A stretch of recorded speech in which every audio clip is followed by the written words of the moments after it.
So hello, welcome to the next part of the video series on additional maths. What I'm going to look at today is the product and quotient rules. I've just drawn this out before I started.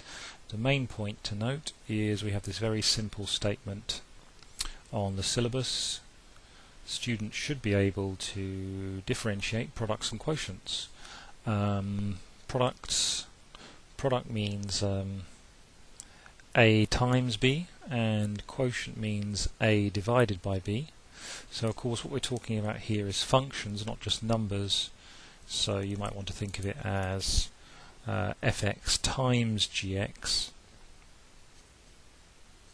and fx divided by gx.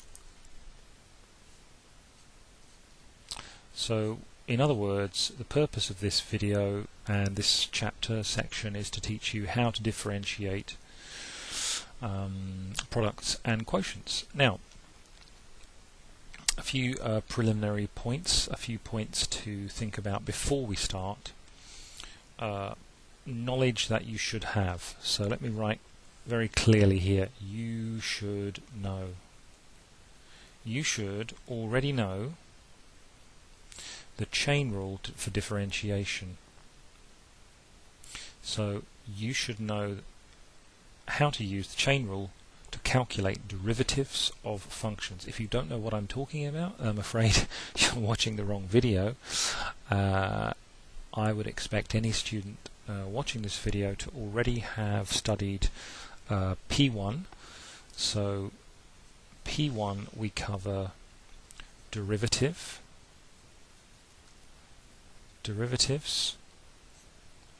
gradient functions,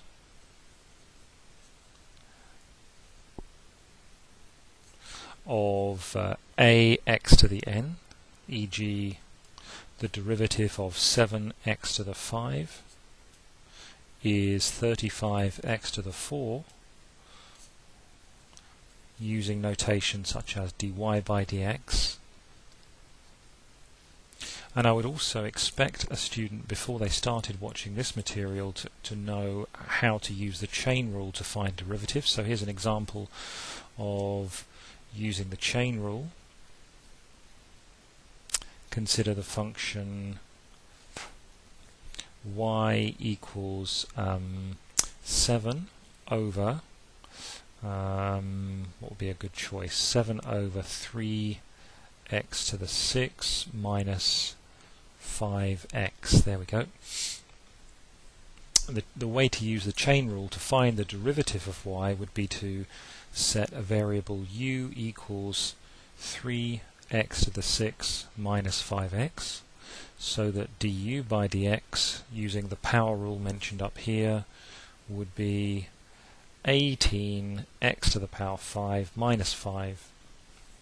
Y is equal to 7 u to the power minus 1, because it's 7 over u, so that's 7u to the power minus 1, so dy by du is equal to minus 7u to the power minus 2, so therefore dy by dx, and just maybe skipping one step here, is minus 7 times 18x to the power 5 minus 5 all over 3x to the power 6 minus 5x to the power 2, because that's power minus 2. So I'm not explaining this process in detail, you should already know it, because we're going to use that knowledge in particularly in helping us to find the quotient rule. So we're going to find the product rule first using a visual method. What that means is I will show you a picture which helps you to understand the product rule, and then we're going to use the combination of the product rule with the chain rule, as shown here, to find the quotient rule. And then finally we'll look at a couple of examples of using the product and quotient rule, and this will be a skill we'll need in the next couple of videos when we're going to be talking about trigonometric and exponential functions and differentiating them. Okay, so let's keep going. assuming we know about the chain rule and assuming we know basic differentiation, we'll think about what is the product rule. So before I show you a proof, I want you to think about what the answer might be. It's actually sometimes a good idea to try and guess what the answer might be before you're given the answer. So product, we're talking about fx multiplied by gx. So let's say this is a product of two functions. An example might be x multiplied by 3x squared minus 1. Now before I go any further, I should mention, of course, this is the same as 3x to the power 3 minus x, and we already know how to differentiate this function. So it's not a very interesting problem to solve, but I want to start with this simple example where we don't really need the product rule because we already know the answer. That will help us to check if we have our product rule correct. Let's try an idea. Maybe you have this idea. If I differentiate f, and I'll miss out the x here just to keep it simple, multiplied by g. Suppose we thought, well, it might make sense to multiply the answers for each of the individual functions. So this could be a hypothesis or an idea of what the answer is. And the idea would be something like, well, if I multiply two functions together, if this is increasing by a certain amount and this is increasing by a certain amount, then maybe their gradient is the product of the individual gradients. Now let's see if this is true. We can check if this is true very easily, I think, because we can look at f. Well, let me put it this way. We can look at one example, such as this example, and we can see if this formula works. Now let's look at the right hand side. fx is x, gx is 3x squared minus 1. So what's df by dx? df by dx is 1, and dg by dx is 6x. Okay, so if therefore the right hand side, using this this formula here, I'm getting 1 multiplied by 6x, which is just 6x. And the left hand side, which is here, the left hand side is telling me that it should be d by dx of x times 3x squared minus 1. Yeah, because that's f times g, as you see up here. Well, that should be equal to 6x if our hypothesis is true. But now let's go back and use our pre-existing method, the method that we already knew, to find the derivative of that function. But d by dx, x times 3x squared minus 1, excuse me, slightly messy there, well that would be d by dx, the derivative of 3x cubed minus x. 3x cubed minus x. And here we can just differentiate each part separately. We already know from P1 knowledge that we can do that. That should be 9 times x to the power 3 minus 1, or 2, minus just 1. And now if we compare the answers here, 6x and 9x squared minus 1, we see that this theory is wrong. So our hypothesis, this hypothesis here, is wrong. So what it's telling us is that to find the derivative of a product of two functions is not as simple as it first seems. So maybe I should just go back a step and think about a sum, because this is knowledge that I'm assuming, but let's remind ourselves that if we take the derivative of a sum plus a sum of two functions, it is definitely true that the derivative we get is just the sum of the two individual derivatives. That, after all, is the rule that we used. We used that rule here to find this derivative. Yeah? So you should already know that. And for product it's not so simple. Now let's look at a picture that helps us to understand the right answer. So that was the wrong answer. And I wanted to cover that because sometimes people think that that's the answer. But now I want to show you the right answer, and I'll do it here. Hopefully this will work. Here we go. So it says here on page 100, and it's referring to page 100 of the P2 textbook, so you can ignore that if you're using an additional maths textbook. You will find it in additional maths. You're going to find a proof of the product rule, which I'm about to tell you. But I want to show you what I think is a better proof because it's easier to understand. So it's a visual interpretation. Here's the idea. Suppose instead of f and g we have two functions u and v. So here u and v, yeah, they are numbers, but you can also think of them as functions of x. So you can imagine u as some number like 7, let's say, but it's a function of x. So as x changes, the number u also changes. Now if u is an increasing function, then this length u will increase as x increases. Now v may also be an increasing function, although everything I'm going to tell you does not depend on that. It could be increasing or decreasing, but certainly v changes as x changes. So you can imagine this light blue rectangle, which I'm marking out here, this light blue rectangle. The area of that rectangle is going to change as x changes because both u and v change according to x. Now they'll change at different speeds, but they will change. So this area will change. So what we're actually asking for, let me go back actually for a moment to the notepad so we can see what I'm talking about. So maybe I'll make a very rough sketch of that same diagram here. So what I'm trying to make here is a box. Just move that somewhere like that, and so actually let me start writing here. Yeah, so this can be v of x. It's a function of x, u of x. As x changes, both of these change, and it follows that the area, I'm going to draw this quite roughly, sorry, the area u of x times v of x is the area will change as x changes. It might increase or it might decrease. So that's the picture I want you to have in your mind. Think about that rectangle changing its area as we go forwards. Now, as it changes, we get little extra areas, don't we? If u increases, we get a change in area delta u, so delta means small change in u, and v changes delta v. Now let's think about these four separate rectangles.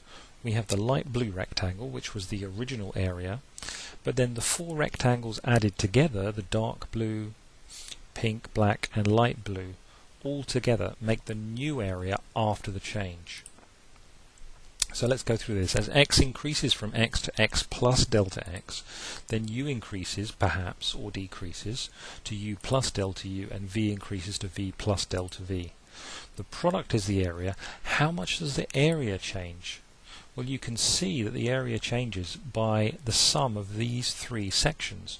Now this dark blue section, what's its area? It's delta v, the vertical, times u, the horizontal. So the dark blue is u delta v, there it is. The pink is v, this height here, multiplied by delta u, the width. And finally the black area is delta u times delta v. Now here's the trick of the proof. Imagine that these delta quantities are getting smaller and smaller. So if we make x change by a tiny amount, then these widths here, this width here and this width here, are getting smaller and smaller and smaller. So let's have a visual representation of that. So if those changes were really small, what we would be looking at is a tiny strip here. I don't know how to do that. Maybe I could just do it by colouring it. Imagine that u is just changing by a tiny amount, yeah? du, infinitesimally small. So that means so small you cannot measure it. So an infinitesimally small change is when we use d instead of delta. Yeah, and similarly, use your imagination. An infinitesimally small change in v. So dv here. Yeah. So if these changes are infinitesimally small, there's something that's going to be quite obvious, which is their product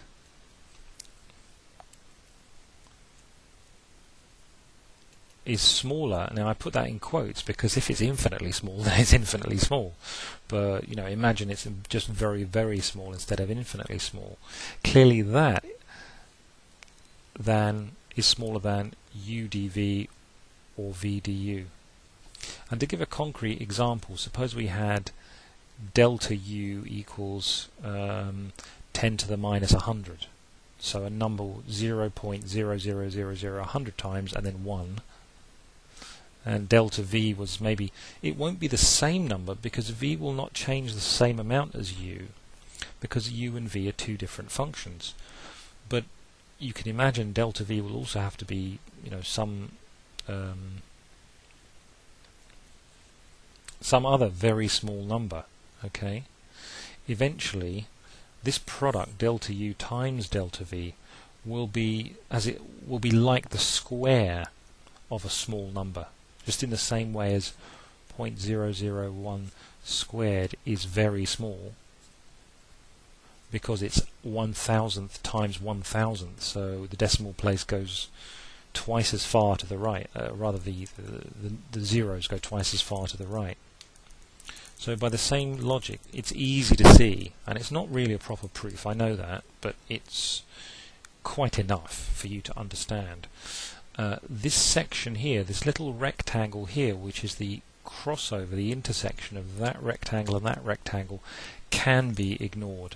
And that's the idea that I'm trying to get across in this picture on the PowerPoint.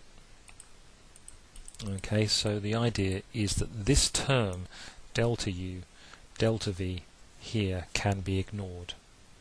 So because it can be ignored, we can just simplify the change in area to u dv plus v du. And I don't know if I actually show that on the next slide. No, I don't. So I'll write it out here so it's clear to you. So it follows from that logic, that way of thinking, that if x goes to x plus delta x, we get the following: ux times vx goes, remember that is the area, okay, goes to a new area which is ux times vx plus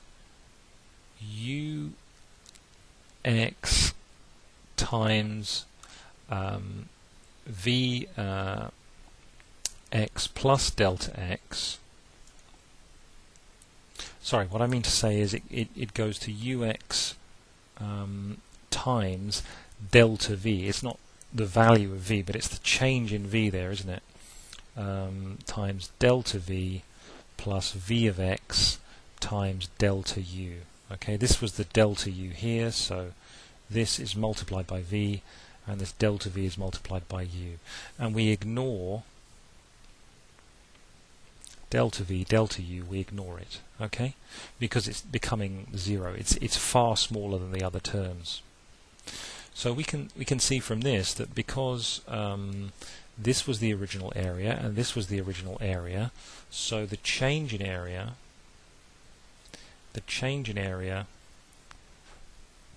let's say delta A, yeah, because it's delta here means change and A is just for area, is u delta v plus v delta u. Now remember, area is just u times v, whatever u and v are at that moment, so I could write this as delta, the change in uv is u delta v plus v delta u. Now again, let me repeat this. This equation is not exactly true if these numbers are just small. If they're a small number, it's not exactly true. But as they get smaller and smaller, it gets closer and closer to being perfectly true. So in the limit, we change delta to d. Yeah? So d represents infinitely small quantity, and we write something like duv equals u dv plus v du. Now I want to emphasize again, I'm not proving this properly. If we take these, divide these by dx, now we can't divide by dx, it's not a number, but we're taking the limit of x becoming smaller and smaller, we get this formula here. Now this formula is actually the product rule. Let me write it a bit more neatly and a bit more carefully.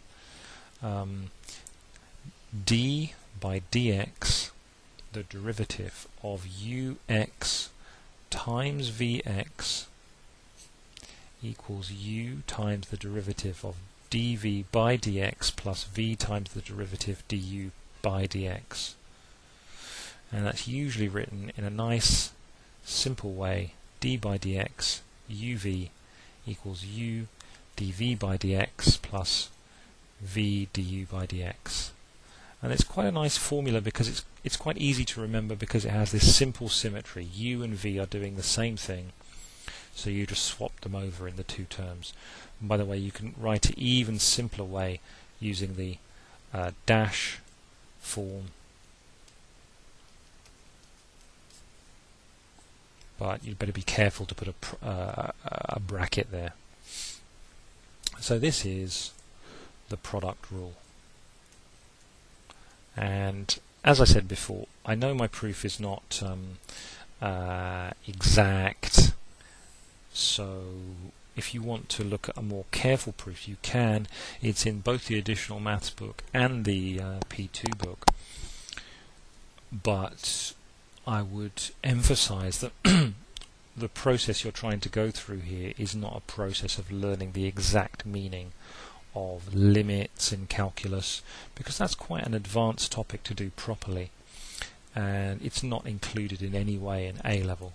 So don't worry too much if you feel like, oh, I'm not really sure if I know how to prove this. That's okay.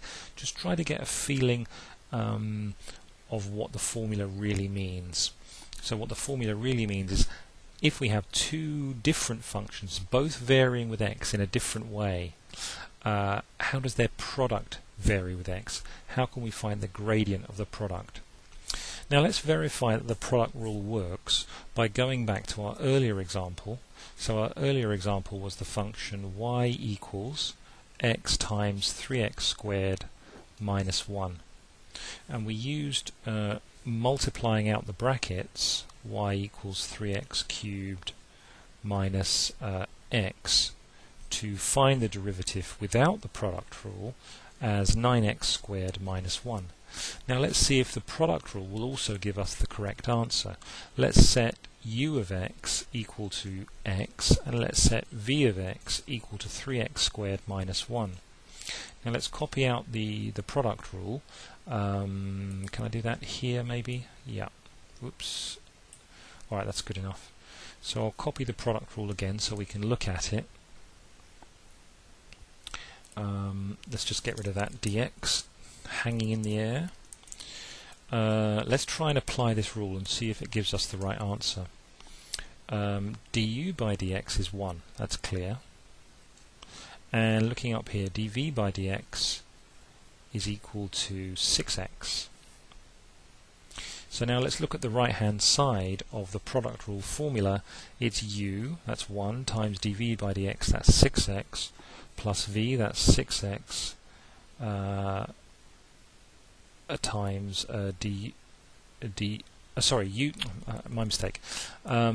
U is x, and dv by dx is 6x, that's right.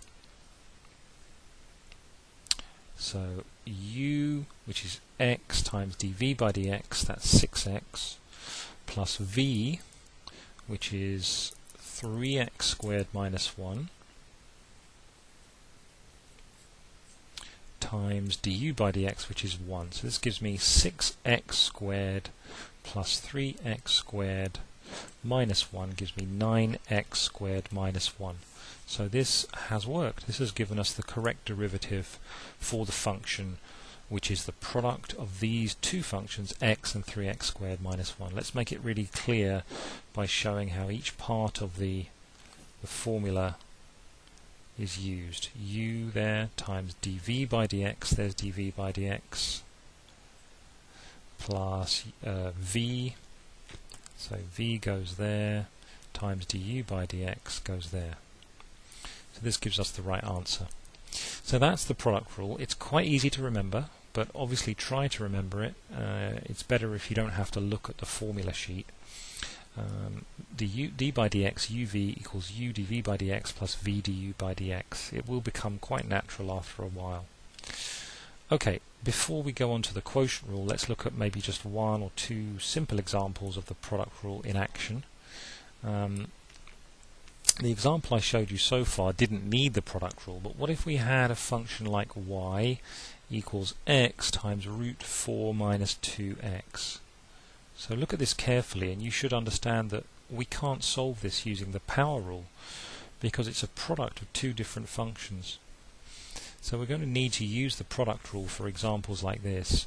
Let's set u equal to x and v equal to the square root of 4 minus 2x. Now let's calculate the derivatives of each function individually. Du by dx is 1 as before, and dv by dx, got to be a bit careful here. We need to use the chain rule, don't we? We need to use the chain rule because we have the square root of another function, not just x. So I'm going to use the chain rule directly. If necessary, you might want to pause the video and check that you know how to calculate the derivative of this function. Okay, so now I'm going to show the answer. The answer should be minus 2, which is the derivative of 4 minus 2x, times 4 minus 2x to the power of 1/2 minus 1 times 1/2 minus 1, so that's minus 1/2. So if we do that carefully, times 1/2, plus 1/2. Yeah. So let me maybe just make a little side note. Here the derivative of root x is equal to the derivative of x to the power 1/2, which is 1/2 times x to the minus 1/2. So here I see 1/2 and minus 2, that gives me minus 1, and divided by the square root of 4 minus 2x. So that is the derivative. Actually, I'm really not very happy with the formatting of that. I'll try and write it again. Minus 1 over the square root of 4 minus 2x. There we go. Okay. So let's get rid of our little side note here, just rough working. So we now have the values of u, the value of v, the value of du by dx, and the value of dv by dx. So we can apply the product rule, which is just at the top of the screen there. So I'll do it over here. dy by dx equals ux times dv by dx, which is minus 1 over root 4 minus 2x,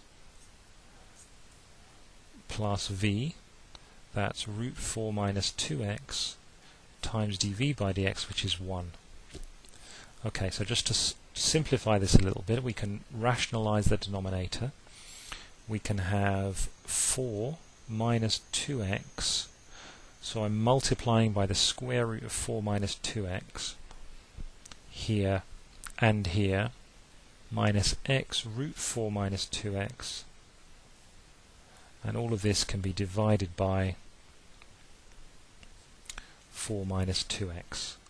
And very often you'll find that you can do some simplifying process in the algebra, but that doesn't really matter too much. The main thing is just to get the right answer for the function. Okay, so this is an example of how to use the product rule. There will be lots of other interesting examples that we can do after we've learned how to differentiate sin x, and also functions like e to the x, which we'll talk about in the next video. So let's not worry about that right now. Let's just move on the next issue to deal with is the quotient rule. So, quotient rule. What is the quotient rule about? Well, it's very similar to the above. We're asking the question, what is the derivative of f of x divided by g of x, where f and g are two different functions? And we can see from our previous work that it's very unlikely that the silly solution will work. It's not true. I'll just tell you this now without going through any details. It's not true that we can just differentiate f and then differentiate g and get the answer by dividing. That's not true, in case you were wondering. What we can do though is something a bit clever, which is we can take the result we've just derived, so we've just derived the result for the product rule, and we can combine it with the chain rule to find the quotient rule. So how do we do that? Well, you might remember the first example we looked at was this example here, which was a division, and we used the chain rule by setting u equal to the denominator, and that allowed us to make this calculation here of the derivative of this function. So we should do something similar here. Maybe not quite the same though. What I'm going to try to do is rewrite the formula fx over gx, and you should see why in a minute. What's another way I can write this? I can also write this as fx times something. Times what? Gx to the minus 1. So here, minus 1 does not mean inverse. Yeah, if minus 1 was after the g, that would be inverse. But this is the reciprocal. It's 1 over gx. But now we can apply the product rule, can't we? Because now we've actually got two functions. If it's helpful, I can write this as fx times hx, where hx is defined to be the reciprocal of gx. Now I can apply the product rule, and I can clearly state that d, so let's say this is y, that, dy by dx, which is equal to d by dx of f over g, is d by dx of fx times hx. Well, let's just apply the product rule formula. That's f dh by dx plus h df by dx. Now this in itself is the correct answer, but it doesn't really help very much. What we want to do is write it in terms of g, because g was our original function in the problem. We were originally considering the ratio f over g. So let's write it in terms of g. So to write this formula in terms of g, what step is missing? I hope you can see what we need to do is we need dh by dx in terms of g. And to do that, we need to use the chain rule. So let's think about that. If h is 1 over g, which is what we decided, then dh by dg is equal to minus 1 over g squared. So therefore dh by dx is equal to dh by dg times dg by dx. So that right there is the chain rule. Remember, it doesn't matter what the letters are, the same pattern always works. Well, we just decided that dh by dg is minus 1 over g squared. So dh by dx is minus 1 over g squared times dg by dx. So now we've got a formula here. Let's try and use some arrows here. A formula down the bottom of the screen here. dh by dx equals minus 1 over g squared dg by dx, that formula can be used in here. It can be put into here to make an expression, so that this whole expression that I've bracketed in green will now have only f and g. So I hope you're following the logic here. I know it's a bit complicated, but you can just review it again if necessary.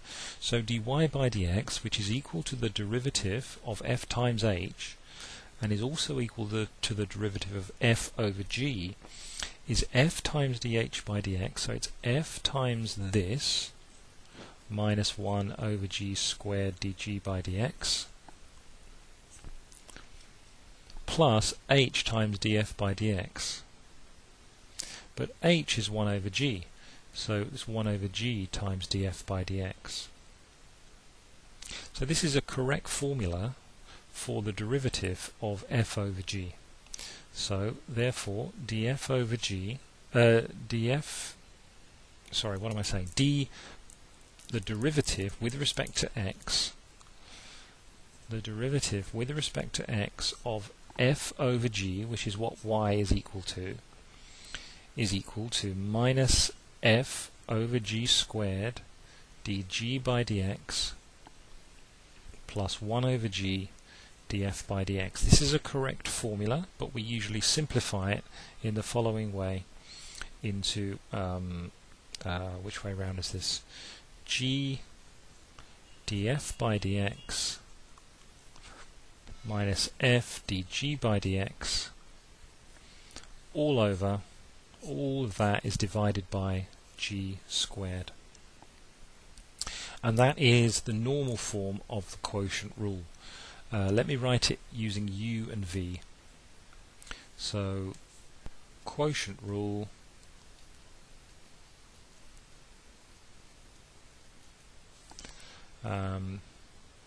d by dx u divided by v is equal to v derivative of u minus u derivative of v all over v squared.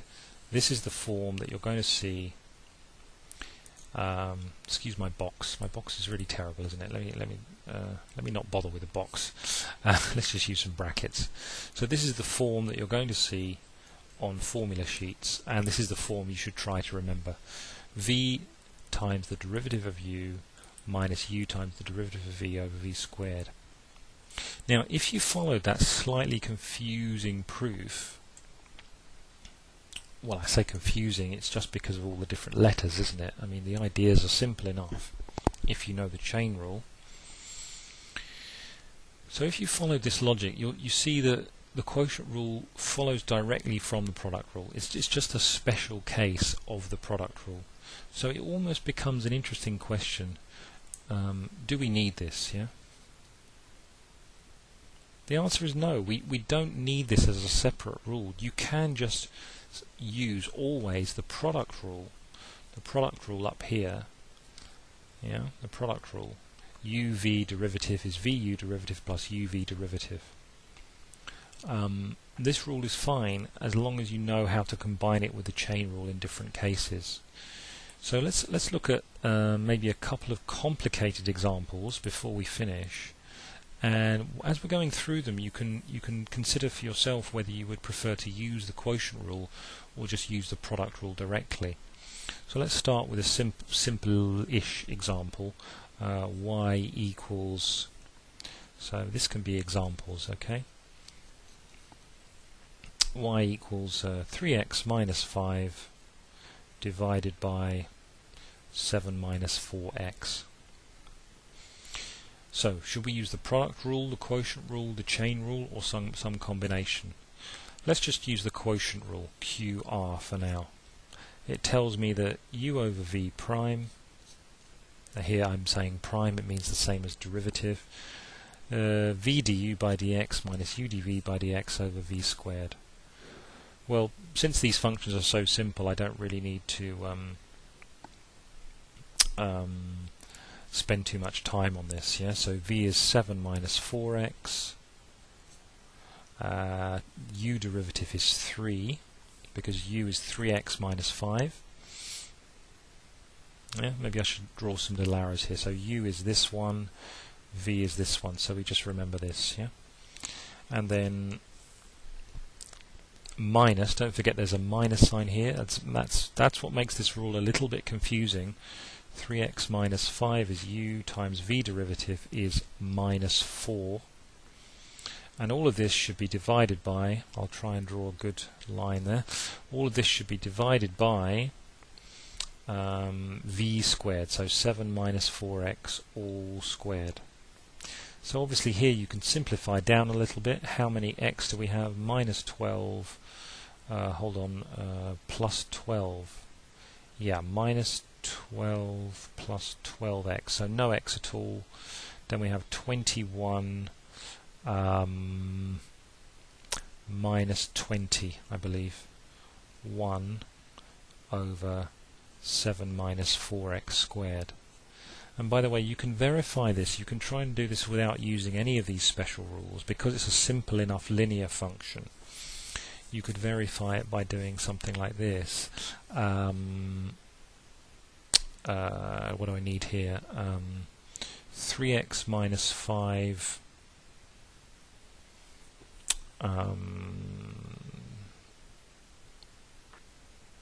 what I want to do is change this into the form of the denominator.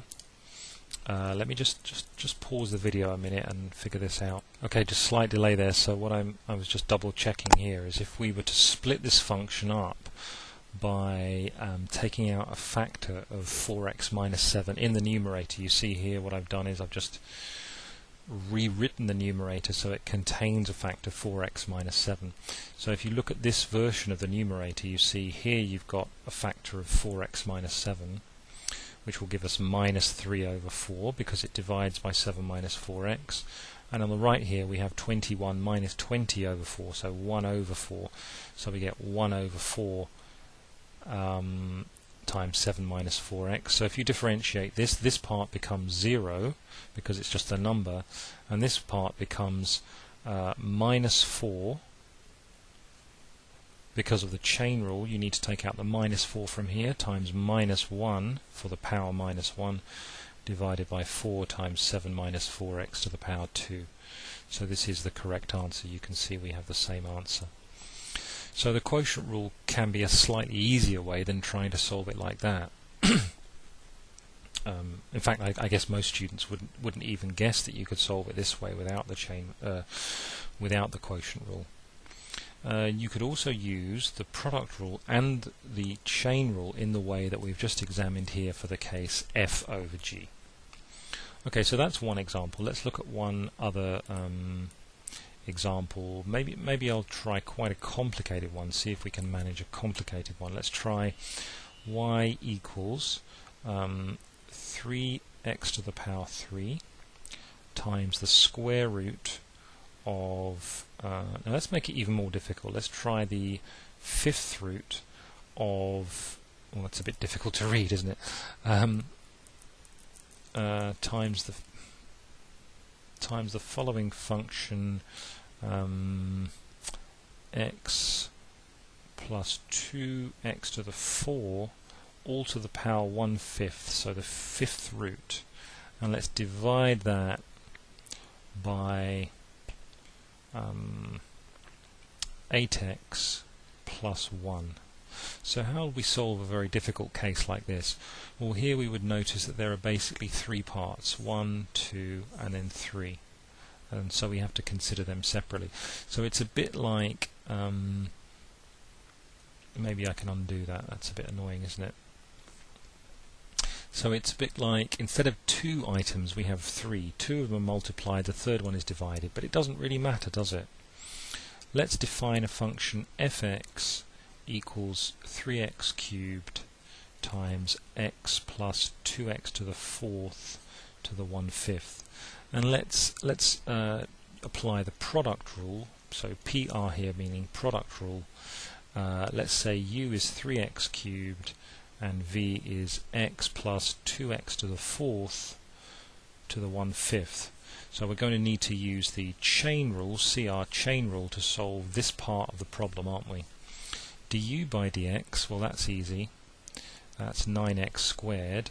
dv by dx, we need to use the chain rule, and again I will let you work this out on your own. Pause the video if you like, but you should get the following.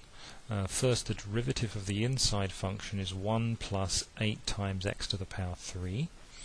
Then the power is 1/5, so we need 1 over 5.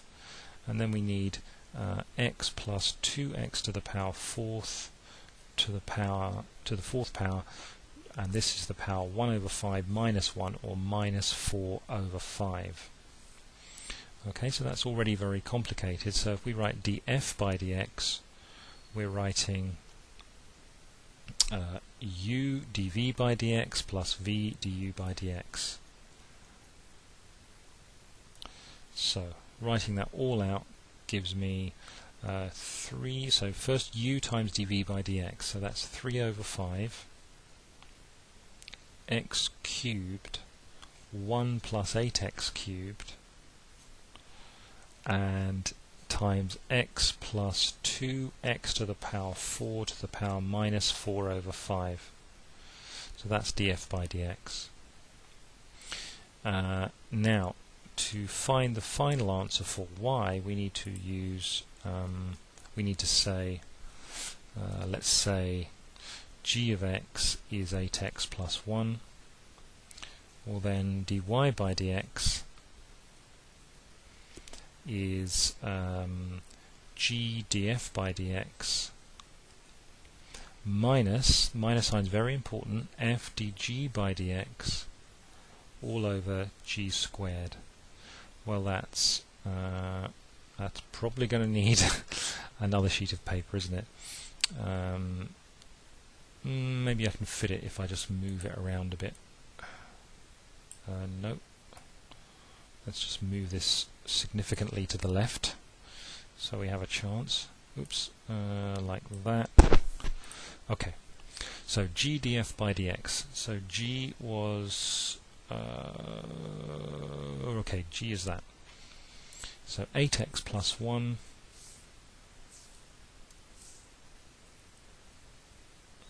and here's the difficult one, df by dx times 3 over 5 x cubed 1 plus 8x cubed x plus 2x to the 4 to the power minus 4 over 5.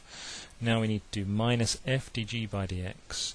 dg by dx is 8 and f is this, so that's minus 24 x cubed x plus 2x to the 4 to the 1 over 5, and all of this should be divided by g squared, which is 8x plus 1 squared. Okay, so what's the point of this kind of crazy calculation? It's not obviously the kind of thing that will happen on the exam. You won't be given a problem nearly so difficult, nearly so complicated, I should say. But I hope you can see from examples like this that there is already a very wide range of functions that you can differentiate. Having differentiated any particular function, you can answer the normal kind of questions, such as what is the gradient when x equals 1. Yeah, so a crazy looking function like this, I can easily calculate the gradient when x equals 1. It won't be a very nice number, but I can do it here. So if I evaluate dy by dx when x equals 1, I can see I'm going to get 9 times 3 over 5 times 9 times 3 to the power minus 4 over 5 minus 24 times 3 to the power 1 over 5. All of that number divided by x equals 1, so what's that, 81, isn't it? 9 squared. So, maybe simplify that down a bit. 3 to the 1 over 5 over 5 minus 8 over 9, 3 to the 1 over 5. So that's the fifth root of 3 multiplied by 1 over 5 minus 8 over 9. So, well, I'll just write that. 1 over 5 minus 8 over 9. It's actually a negative number, isn't it? So even without a calculator, I can write a fairly simple formula for the gradient of this crazy function when x equals 1 using these ideas. Now it goes without saying you need to practice at least a little bit with these product and quotient rules. And let me remind you that the most important point is to understand the product rule, to be able to remember it and apply it, that this was the idea that allowed you to understand it, and that although the quotient rule is a bit more difficult to remember, let's show you it one more time. The actual quotient rule is this formula here. It is on the formula sheet. You don't have to use it, but there will be cases where you will prefer to use the quotient rule, such as this one here. It will be easier to just use the quotient rule to get a very simple answer instead of use some sort of complicated method based on products or splitting the function up. So I hope that that helps you, and we're going to continue looking at differentiation but of exponential and trigonometric functions in the next section. So thank you very much.